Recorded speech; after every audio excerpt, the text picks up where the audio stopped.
बिस्मिल्लाहिर्रहमानिर्रहीम। अस्सलाम वालेकुम स्टूडेंट्स, उम्मीद है आप सब लोग खैरियत से होंगे। मैं फर्स्ट ईयर के चौथे चैप्टर का तीसरा लेक्चर जो है वो शुरू करने जा रहा हूँ, जो कि गैस लॉज से रेलिवेंट है।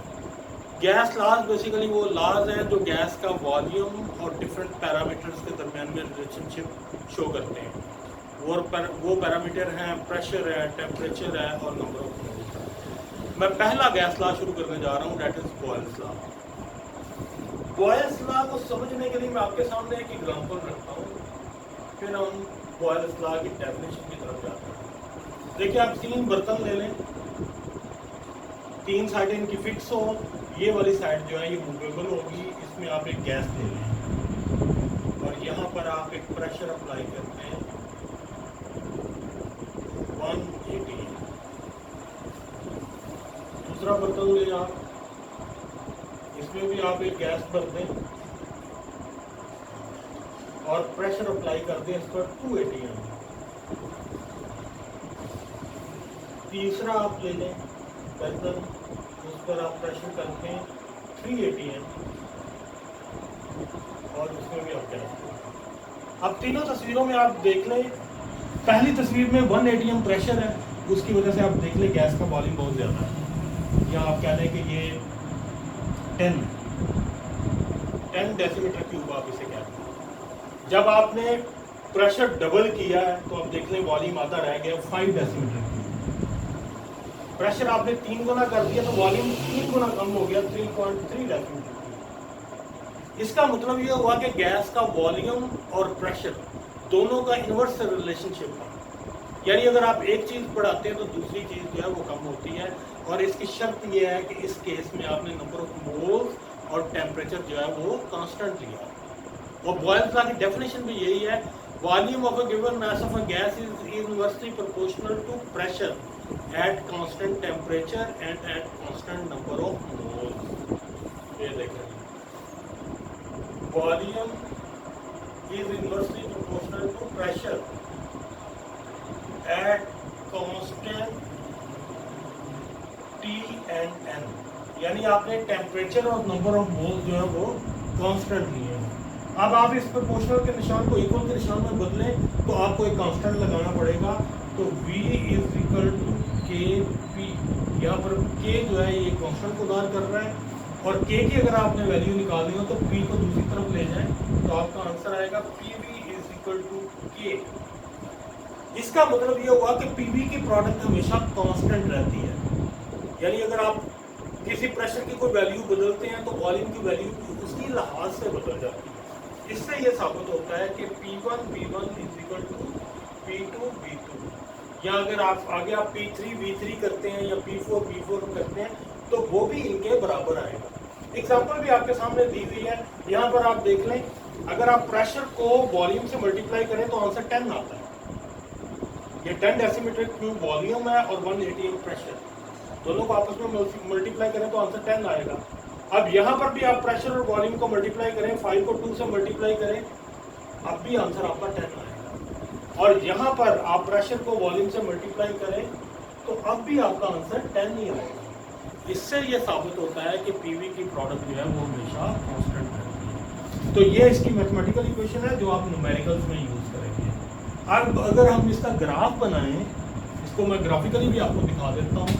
बॉयल्स लॉ,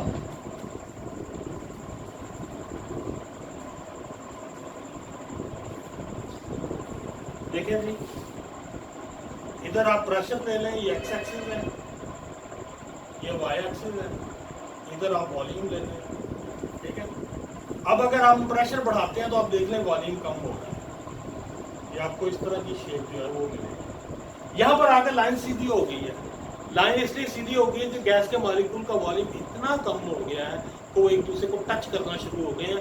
अब अगर आप प्रेशर बढ़ाएंगे तो वॉल्यूम कम नहीं होगा। ये रियल गैसेस के लिए है।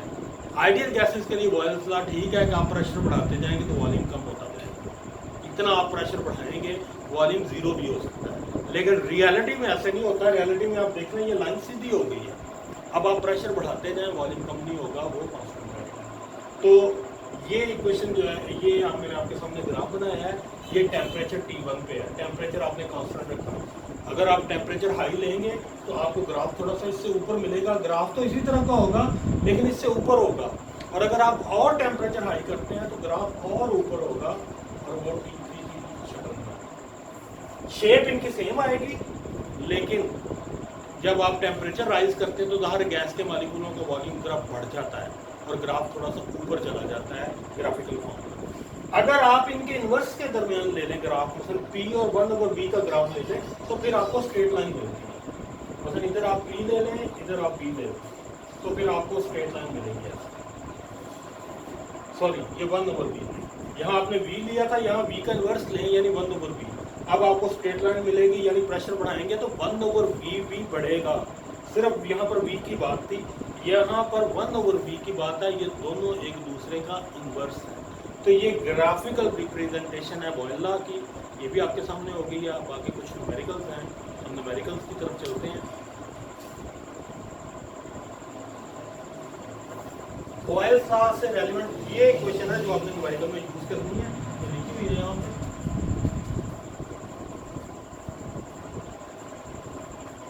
अब आप आए जरा इसके न्यूमेरिकल्स की तरफ। पहला न्यूमेरिकल देखें,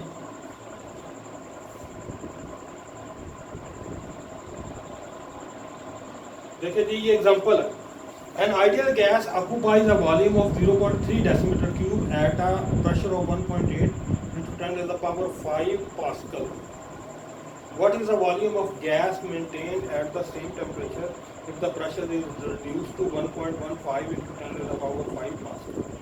एक बात आप ध्यान में रखिएगा, जब भी न्यूमेरिकल परफॉर्म करें तो दो जो यूनिट्स दिए हो ना, दो डिफरेंट क्वांटिटीज, मतलब P1 है P2 है, दोनों का यूनिट सेम करके आपने न्यूमेरिकल करना है। यहाँ वैसे सेम ही है। और दूसरा न्यूमेरिकल करने का एक खास प्रोसीजर होता है, उसको भी आप फॉलो करेंगे। सबसे पहले हम डाटा लिखते हैं, डाटा में वो चीज़ें लिखी जाती हैं जो न्यूमेरिकल में दी होती हैं, फिर वो क्वांटिटी लिखी जाती है जो हमने फाइंड करनी है। ये दूसरा स्टेप है। तीसरा स्टेप में हम फार्मूला लिखते हैं और चौथे स्टेप में हम वैल्यूज लगाकर उसे सॉल्व कर देते हैं। तो न्यूमेरिकल करने के 4 स्टेप होते हैं, इनको आप फॉलो करें तरतीब से। पहला स्टेप होता है डाटा लिखना, दूसरा स्टेप होता है उस क्वांटिटी को लिखना जो आपने फाइंड करनी है, तीसरा स्टेप है फार्मूला अप्लाई करना और चौथा स्टेप है फार्मूले में वैल्यूज लगाकर उसे सॉल्व कर देना। तो देखिए जी जरा, यहाँ पर डाटा दिया हुआ है, उसमें वॉल्यूम दिया हुआ है, उसने V1 0.3 decimetre cube, P1 pressure उसमें दिया हुआ है 1.8 into 10 to the power 5 pascal, P2 भी उसने दिया हुआ है, that is 1.15 into 10 to the power 5 pascal, और V2 आपने फाइंड करना। अब आप फार्मूला लगाएं बॉयल्स लॉ का। यहाँ पर P1 is equal to V2 आपने फाइंड करना है, तो P2 को ले जाए दूसरी तरफ, तो V2 will be equal to P1 over P2। इस फार्मूले में आप वैल्यूज लगा दें। P1 ये लिखा हुआ है 1.8 into 10 to the power 5, 1.15 into 10 to the power 5 multiply V1 हमारे पास ये 0.3 और आपका आंसर जो आएगा वो आएगा 0.469 डेसीमीटर। ये आपके सामने जो है वो आंसर आ गया है। ये एग्जांपल 5 है आपकी। एग्जांपल 6 देख लें। At sea level where the pressure was 775 torr, the gas in a balloon occupied 2 meter cube.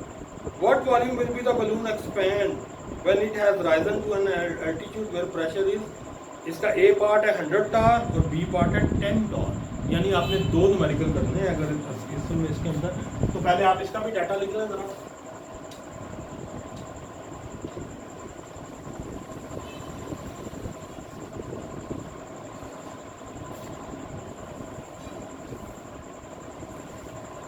P1 है जी हमारे पास 755 टॉर, P2 है हमारे पास 100 टॉर। ये न्यूमेरिकल का जो A पार्ट है ये उसके लिए है, A पार्ट में कर रहा हूँ। और वॉल्यूम V1 जो है वो है 2 मीटर क्यूब और V2 आपने फाइंड करना है, ठीक है। तो ये अप्लाई करेंगे आप, P1 V1 is equal to P2 V2। आपने V2 फाइंड करना तो P2 को इसके नीचे ले आए, P1 V1 over P2। P1 है हमारे पास 755, V1 है हमारे पास 2 और P2 है हमारे पास 100। ये न्यूमेरिकल अगर आप परफॉर्म करेंगे तो आपका आंसर आएगा 15.1 मीटर क्यूब। ये ए पार्ट का जो है ना मैंने सोल्यूशन आपके सामने कर दिया है, जिसमें हमने P2 जो है ना वो 100 टॉर्क दिया हुआ था। अब हमने P2 बी पार्ट में 10 टॉर्क लेना है। तो ये डाटा जो है इसमें आप बस थोड़ी सी तब्दीली कर दें, इसको 10 कर दिया मैंने, बाकी तकरीबन वही चीज़ें हैं।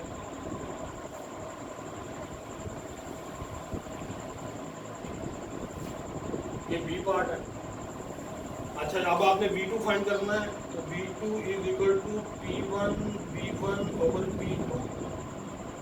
P1 है 755, V1 है हमारे पास 2 और P2 हमारे पास है 10, और इसका जो आंसर हमारे पास आ रहा है वो है 151 मीटर क्यूब। यानी ये न्यूमेरिकल भी आपका हो गया है।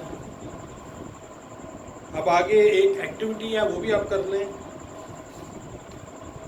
देखिए मैं स्टेटमेंट पढ़ने लगा हूँ। 375 centimetre cube of a given gas has a pressure of 770 mm of Hg.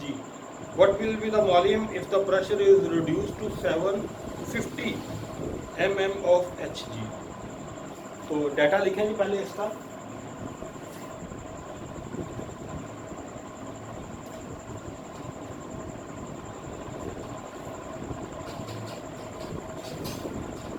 P1 है हमारे पास 770 mmHg, P2 है हमारे पास 750, ये रिड्यूस करने के बाद जो प्रेशर आया वो है 750। V1 है हमारे पास 375 सेंटीमीटर क्यूब और V2 विल बी दैट। चलिए, ये मैंने पहले डाटा लिख दिया, ये हिस्सा जो है ये डाटा है। अब ये हमने टू फाइंड है, जो चीज़ हमने फाइंड करनी है वो ये है। अब हम फार्मूला लगाएंगे तीसरे स्टेप में। ये पहला स्टेप है, ये दूसरा स्टेप है, ये तीसरा स्टेप है। फार्मूला है P1 V1 over P1 V1 is equal to P2 V2। अब आप इसमें से V2 जरा अलग कर लें तो P2 दूसरी तरफ चला जाएगा। P1 V1 over P2। P1 है हमारे पास ये 770, V1 है हमारे पास ये 375 और P2 है हमारे पास 750। इसे आप सॉल्व करेंगे तो आपका आंसर आएगा 385 सेंटीमीटर। अब आप देख लें, इसका यूनिट सेंटीमीटर क्यूब था तो इसका भी सेंटीमीटर क्यूब होना चाहिए। इसी तरह इनके दोनों के भी यूनिट सेम है, तो जो दो वैल्यूज आपके सामने आ रही दोनों का यूनिट सेम करके आपने न्यूमेरिकल करना है, वरना आपका आंसर जो है वो ठीक नहीं आएगा। तो ये आपका तीसरा लेक्चर है। नेक्स्ट लेक्चर से मैं आपको जो है वो 4-10 लाख के बारे में